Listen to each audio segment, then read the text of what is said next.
lunchtime football to start off our Saturday. And not many games actually on this Saturday, but we will kick off with Chelsea versus Brentford. Chelsea 1.63. The draw is 4.3. Brentford 5.1. Chelsea picking up 4 unbeaten now. And one of those games, of course, was last week against Arsenal. Again, they really should have won, Neil Mellor, because they were in that game. They were leading. But maybe you might have said that last season they might have lost that game against Arsenal. Yeah, maybe they wouldn't have scored 2 goals at home as well, so that was a positive for them. There's no doubt about it. Chelsea sort of moving in the right direction, albeit a little bit slowly. I mean, that was a good point for them against Arsenal. Obviously disappointing because they were 2-0 up, but a point before the game you'd have said was a decent point. So unbeaten in 4 in all competitions, moving well. Brentford had a much-needed victory last weekend. We thought they would get it because it was Burnley, but that would give them a lift.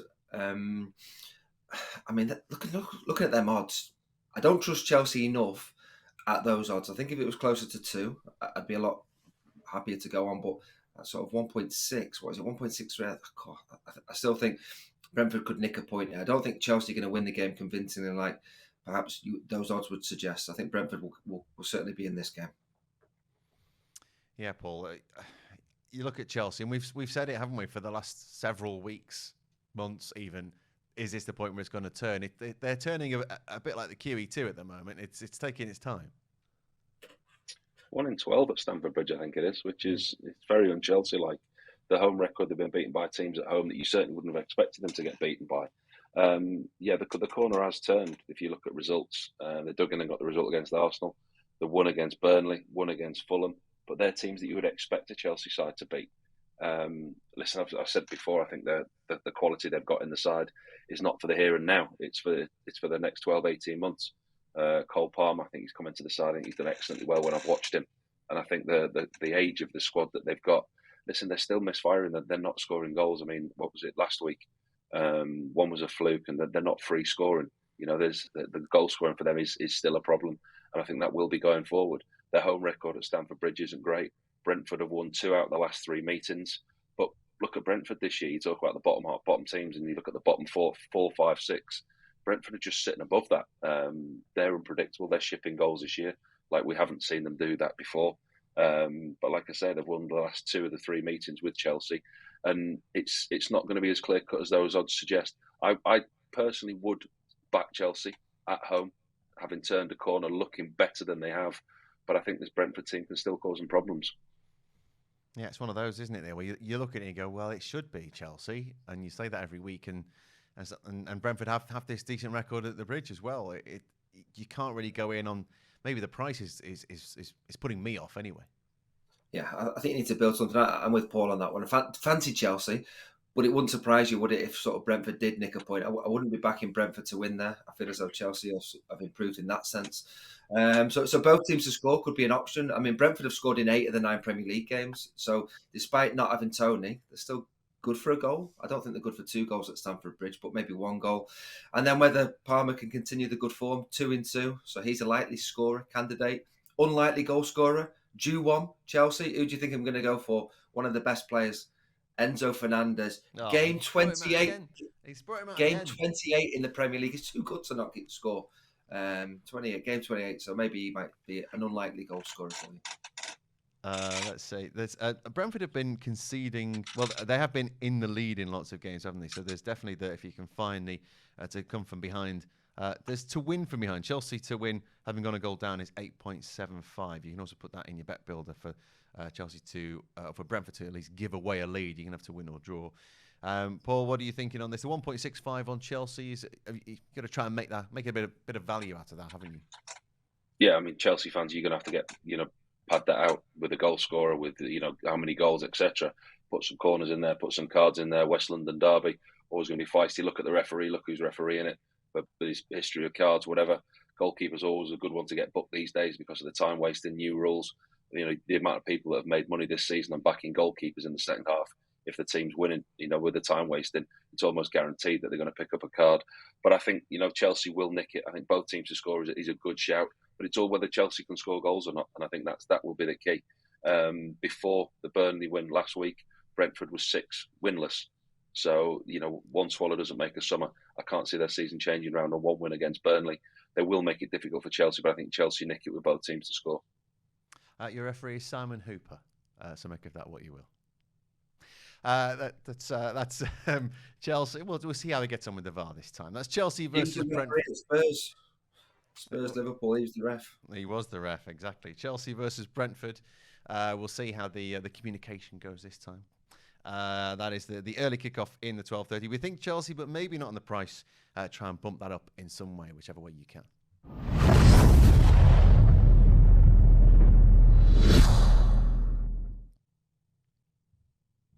Into our 3 o'clock kickoffs, and we'll start with Arsenal versus Sheffield United. There's only 2 3 o'clocks we're going to talk about. Well, that's because there's only 2 of them there. We've got Paul Robinson, we've got Neil Mellor. Arsenal 1.12, the draw is 9.4. Sheffield United 23, which is up there with some of the biggest prices I've ever seen for an away side in the Premier League. I think Blackburn went to Manchester United once, they were like 30-1. I think they only got a point out of that when United were strolling away with league titles. Paul, Sheffield United. I mean, we have seen Sheffield United with a plan this season, but that plan hasn't involved them scoring any goals. They've had a fair amount of bad luck, with injuries particularly, but they just haven't made things easy for themselves going into any game this season. And away at Arsenal is terrible. No, and they picked up another injury last week against Man United with Oli McBurney, the goal scorer. The lack of goals for them has really been a problem. Winning games for them has been a problem. Brewster and McBurney have probably been the only bright spot. They looked to cause Man United a problem last week. I was at the game. They caused Maguire and Evans problems going forward, but defensively they just look so susceptible. They look vulnerable, and those odds are massive. I mean, they're absolutely incredible, aren't they? Arsenal are just going in everyone's acca this weekend. You struggle to make a case for Sheffield United. There's noise around the club that Chris Wilder's in the wings waiting should they get beat in a certain manner this weekend. Listen, if they go there and put in a good performance and it's a narrow defeat, I think that talk goes away. But I think if they go there and they get well and truly beaten, which is what I think most people think will happen, myself included, then there could be a managerial change involved here. This is certainly not one that you're going to get any kind of value in back in Sheffield United. Well, you're going to get value, but I don't think you're going to get any money back for it anyway. How do you lose £5 back Sheffield United this weekend? They've got no chance. Arsenal are too strong. They've got too strong a squad, regardless of who plays for Arsenal. That this is a case of Arsenal in your acca to boost it by a tiny percentage. How many, who scores, and when the goals are scored. That's the only way you're going to get any value back in Arsenal this weekend. Far too strong for a poor Sheffield United. I can give you some stats on when the goals are scored. Sheffield United have conceded 8 goals after the 75th minute this season, and no team has scored more after 75 than Arsenal this season. So even if they are keeping it tight late on, you would suggest that Arsenal will score at least one before they get to the 90 minutes. Is that to do with just a basic fitness thing, Neil, or is it or mentally tired that Sheffield United will concede goals after 75 when things get late? And things are obviously getting later and later in the Premier League this year. Yeah, quality as well. That concentration. You keep it up for a certain amount of time, and maybe that tiredness, all of a sudden, that quality of player strikes when you're not quite at it. There's no doubt about it. There's a huge golfing class between these two teams. Sheffield United are in for a long season. We said at the start of the season they're not as good as the team that got them promoted last season. And you're looking at Arsenal thinking they want to respond from not beating Chelsea last week. They won in the Champions League. I don't know if Jesus will be fit, but I don't think they'll probably need him. They'll have enough anyway for this game. So yeah, Arsenal will want to have a convincing victory just to maintain their good start to the season. Sheffield United last won at Arsenal. None of us were alive. 1971. I'm right in saying that. Bob Wilson was in goal for Arsenal. They lost 1-0. So there you go. A long time ago. It's not going to happen, is it? 23-1. Is that a fly going around my head at the moment? Oh, yes, yeah. That's did you clock it? Chris Wilder waiting in the wings. Yeah, there you go. What's going on in your? Oh dear me, you've left your sandwich out at the back there, waiting for you. Your breakfast is still there. I'll rescue it. Where's Foderingham, the Sheffield United goalkeeper, who likes to go for a coffee in the coffee shop near me? He needs more than a coffee. He's made 48 saves in the Premier League this season. He's conceded 24. So as a goalkeeper, Paul, if you're conceding 72 shots on target in the first 9 games, I'm going to say that's an issue. Well, of course it is. That's why they're where they are. And you expect that you're almost cannon fodder when you're playing in a team like that who are conceding so many chances. That those stats for goalkeepers saves made are not necessarily the best stat to have, because if you're playing for Sheffield United, or you're playing for Burnley, or you're playing for a team at the bottom of the league, you're going to have more shots on your goal. Your defence is not as good as the one at the top of the league. There's Edison's not going to make the most saves in the season. The stat that you want to look at as a goalkeeper is saves to shot percentage. So how many shots you've had on target and the percentage of shots that you save. That's the important stat, not the amount of saves you make. Because, like I say, you look at Jordan Pickford at Sunderland, for an example, when he was player of the season, he was making 15, 20 saves a game because his team was so poor. They were shipping goals left, right, and centre and chances. It's the saves to shot ratio that you look at, not the amount of saves. But saying that, West Fodderingham's playing well this year. Seen him a couple of times. He's a decent goalkeeper. It's going to focus on Neil Mellor. Are you is he all right getting his wasp there? Are you rescuing the fly? His wasp was a wasp. It's a wasp. It's freezing outside. It's come inside for a warm. What have you done? Are you a lover or a killer of Brer insect there? Did you let him out the window? There's your answer. Right. I'm going to get it out. A hefty hardback has seen off that wasp. Safely. Right, anyway, I'm on Saka for a goal. He scored in 4 of his 5 home games. So I'm going to go for Saka and an Arsenal win for this one. Saka some kind of value. Yes, try and find something out of that. There might be some more value in the third game of the day we're going to look at, which is Bournemouth. Which is actually Bournemouth against Burnley, which is Bournemouth 2.16. The draw is 3.55 and Burnley 3.35. We mentioned Iraola, Neil, was in a bit of bother last week. They lost that game to Wolves. Gary O'Neill, very happy to do that. I'm very happy to tell people how he did it. The Cherries have played, they've drawn 3, lost 6. Played 9, drawn 3, lost 6. But they would go above Burnley with this. Burnley are awful as well. Is that Wasp still troubling you? Still a bad. Burnley. He doesn't fancy Burnley for the away win, I know that. Burnley have won their last 4 trips to Bournemouth, though. I'm going to give you Paul Robinson. Tell me why Burnley are going to win this, your old side. I'd rather sit and watch Neil Mellor chasing a wasp around his study than watch this game, to be honest. There's one team that haven't won any games, and there's one team that have won 1 game. It's not a particularly attractive fixture, this one. It's certainly a below two goals for me in this, definitely. Iraola, 4 defeats in a row, 3 draws, 6 defeats, 3 points from a possible 27. Fewest goals in the Premier League and conceded in the last 4 games. That's Bournemouth. They're on a terrible run. Gary O'Neill was fantastic when he took his Wolves team down there last week. But Iraola doesn't seem to be under any pressure at the moment, which is strange for me. They don't seem to have. They're not being close in games. They're getting beaten and they're getting well beaten. Burnley, low scoring, conceded in all games, conceded in all away games. So this really isn't one for the purists. We seem to pick a game every week and we say, look, this isn't going to be pretty and it isn't going to be nice. And we're generally right. And I can't see this one being a classic. This one is definitely nailed on for last on the match of the day, behind Neil Mellor chasing a wasp. He's got it. We don't have to worry about that anymore. Let's concentrate on this game. That's spare a thought for Mr. Wasp. The window's open. The window's open. Okay, he's a lover, not a fighter. So Burnley conceded 23 goals this season. We mentioned Sheffield United conceding goals. Neil, they've conceded 20. Bear in mind, Sheffield United lost one of those games 8-0. 23 goals conceded after so long. It's just not working, but he's continuing to play this football. There's one thing being a purist, but it's very much going down like being on the Titanic while they're playing the music. Yeah, I must admit, I thought Burnley might do better than they have been doing this season. I think they have really struggled. Conceding goals is a big problem. They've been too open and they don't have the quality to be able to cope with the Premier League at the moment. This is a game, though, that they would have identified as need to get something from this one. When we talk about some of the struggling teams and the teams that will be down there, these are 2 teams that will be. So if they can avoid defeat, I think that would be a good result for Burnley this weekend. I don't think Bournemouth are as bad as people are making out, certainly at home. The sending off was a big factor last week against Wolves.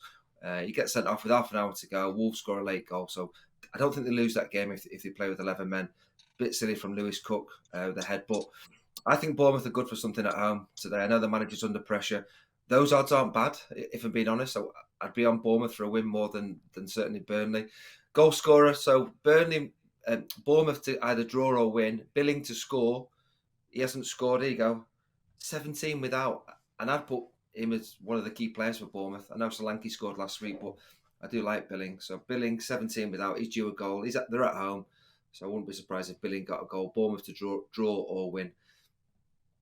Yeah, the one thing you might say in Bournemouth's capacity here is that they've played Tottenham at home, they played Arsenal at home, they drew with Chelsea at home, they drew with West Ham at home, having a good season in the Premier League. The defeat to Wolves is a big one for them in terms of the teams around them. And away from home, they've been to Liverpool and lost, drawn at Brentford, had to go to Brighton. And again, there's one marker there, which is a sign that maybe things are going the wrong way, Paul, and that they lost 3-0 away at Everton. Listen, it's the Premier League. All those teams that you've reeled off there, they've got to play week in and week out. It's a tough league, and that's what, if you want to be in the Premier League, it's a tough league, and you've got to play these teams, and you've got to pick up points somehow, and you have to find a way, and they haven't found a way. Losing 4-0 at home against Arsenal, getting picked apart extremely easily. It could have been more. Losing 3-0 away at a struggling Everton side as well. They're far too open. They're shipping far too many goals, and there's trouble ahead for Bournemouth unless they turn the corner very quickly. Okay, we think it may not be one for the purists. The Bournemouth against Burnley, and that's our 2 3 o'clock kickoffs in the Premier League.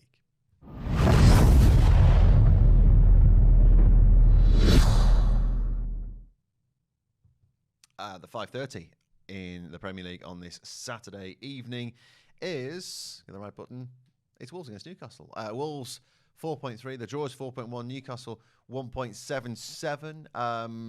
Neil Mellor, I'd look at this game and think, oh, this could be good. Newcastle have just been beaten in the Champions League by Borussia Dortmund. Wolves doing well under Gary O'Neill, but it's got a bit of a history, this game, of being really quite dull. Sorry to send that one to you.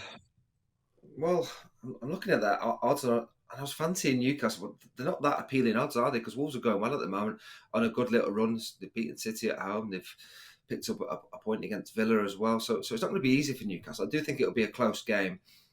I don't fancy Wolves. I do think there'll be a reaction from Newcastle having been beaten in the Champions League. Injuries are a concern. Who's going to be fit for this game for Newcastle? Isak going off early was a huge blow for them. So injuries and the team sheet will be interesting to see for Newcastle. But I still think they'll have enough to go there and get the 3 points. I don't think they win convincingly, but I think Newcastle will get the 3 points. Both teams to score would certainly appeal to me as well. Yeah, Paul, it would look like a game which it sits well as a 5:30. This, but it should be entertaining. Well, I hope so, because I'm going. I'm there, Right. so I'm looking forward to it. So I hope it is a good game. Wolves, they've surprised us. The last 4 unbeaten. They had a real poor start to the season. They had a tough start fixture-wise, but as we talk about the Premier League, you have to get on with that. But I think Gary O'Neill's really turned the corner with them. They've been to some difficult places, got some impressive results. Won at Bournemouth last week, picked off his old team, which was impressive. But these two teams, there's goals in these two teams. Wolves have scored in the last 7. Newcastle have scored in the last 8. Sorry, flip that round. Wolves scored in the last 8. Newcastle scored in the last 7. Newcastle are Prem's highest scorers, obviously with the 8 against Sheffield United. We know there's goals in this Newcastle side, but I do worry. I think they're a bit depleted at the moment through injuries, through suspensions. We all know that Tonali's out now for 10 months, with Jacob Murphy going off injured, there's Isak going off injured. I just think they've got a bit too many players missing at the moment. That squad depth is really going to get tested, and it's not an easy place to go, Molineux. And I think this will be their first real test after a very, very difficult Champions League night. 7 of 10 away that Newcastle have played in, both teams have scored. So they do concede away from home. And I think they're playing Wolves at a good time for Wolves. I can't see Newcastle getting beat, but I also can't see them winning at Molineux. So I think I'm going to sit on the fence with this one, but I do hope it's a good game. You can have Wolves or the draw at 2. Even money shout for Wolves to get at least a point out of this one. Neil, what are you thinking? And the feel around the club, Newcastle's such a roller coaster club. You've had this week now where they've had that issue, but obviously off the pitch, and then on the pitch they don't quite pull it out of the bag again against Borussia Dortmund, which we actually suggested in the European preview on Monday, which was that once you meet these kind of wily contenders in Europe, that's where you see your progress stalled so much. It's another hurdle to get over, which Newcastle are showing progression, but this is where things start to get a bit tough for Eddie Howe. Yeah, it was a tough group though, isn't it? That Champions League group that they're in. Obviously PSG, Milan in there as well. I'm with Paul in terms of the squad depth is really going to get tested. Tonali's been suspended, and rightly so, for his gambling situation. I know it's a big issue with a lot of people, but as a player, you cannot gamble in football. So an absolutely justified ban there. Maybe not as long as perhaps he could have, maybe should have had, but that's a different topic. Barnes is out, Botman's out, Murphy's out, Isak's out. Some players that you would expect to contribute for Newcastle. So they're a big blow. I just think they will have enough. Not convinced with Wolves. I know they've had some good results, but I just think they've got the capacity to drop a disappointing result, and this could be the one. Quiz question for you both. Newcastle haven't won there since 2017. It was a championship fixture. Who got the winning goal? It was 1-0. Newcastle 2017. That's the last time they beat Wolves away. Who got the winning goal? Well, if Newcastle played in the championship and someone scored, is it Dwight Gale? No, but good guess. Oh. He's no longer playing in the Premier League. He played for a number of seasons. He's gone to a wealthier league. Shall we say a wealthier league? He's playing in Saudi, then. He's playing Saudi Arabia. That's slightly wealthier league. Newcastle, and he's gone off there. And he played in the championship. He didn't really to Saudi Arabia, has he? He didn't really mature at Newcastle. He was a young, but then matured somewhere else. Became a very good centre forward. Oh, you've got me now. No, I'm absolutely clueless. He's left his team stranded for goals this season. Without him, they're going to be bottom half of the Prem. They were mid-table to top. Oh, Mitrovic. Mitrovic. Mitrovic got the winner last time Newcastle beat Wolves away. Putting Mitrovic in the championship is a bit of a cheat code, isn't it? It's a bit like Leicester having all their players that they've got right now. But how's he doing in Saudi? There's about 750 people watching Steven Gerrard's game last week, which is yeah. There we go. What about Robbie getting sacked as well? By the way, Robbie Fowler, top of the league, 1-6, drawn 2, and gets the tin tack. I mean, what do you have to do? Well, there you go. Oh, yeah. What sort of payoff will he get? Who knows? That's Robbie Fowler getting. He'll be back. He's done some work around the world, hasn't he, Robbie? He's been in India. He's been in Australia, hasn't he? He had a job in Australia, India, and Malaysia as well. They do get around. Well, will he ever come back and manage in the English league? Who knows? We'll talk about that off air. But let's talk. That's Wolves against Newcastle. Paul, let's get your thoughts on this. I know Neil's not sure about Wolves, but more goals in this one as opposed to the rest of the times they've played this. 22 of 26 Wolves goals this season have been in the second half. That's my one stat for you. Yeah, I think there's goals in this. I mean, Wolves have conceded in the last 6, but scored in the last 8. Like I said to you, Newcastle 7 of the last 10 away. Both teams have scored, and they've scored in the last 7. And Newcastle have scored the most Prem goals. So I think there's definite both teams to score. I can't separate them. I'm not convinced with Newcastle after midweek after the Champions League with all the injuries and suspensions that they're carrying. So I'm going to sit on the fence. It's going to be 1-1 for me or 2-2. The score draw in the game is 4.5. What are you thinking, Neil? Yeah, both teams to score really agree with that, but I'm swaying towards a Newcastle win rather than the Wolves win. Okay, Newcastle on both teams to score is 3.1. That is Wolves against Newcastle in the Premier League, completing Saturday's reduced calendar before the clocks go back and everything happens on Sunday.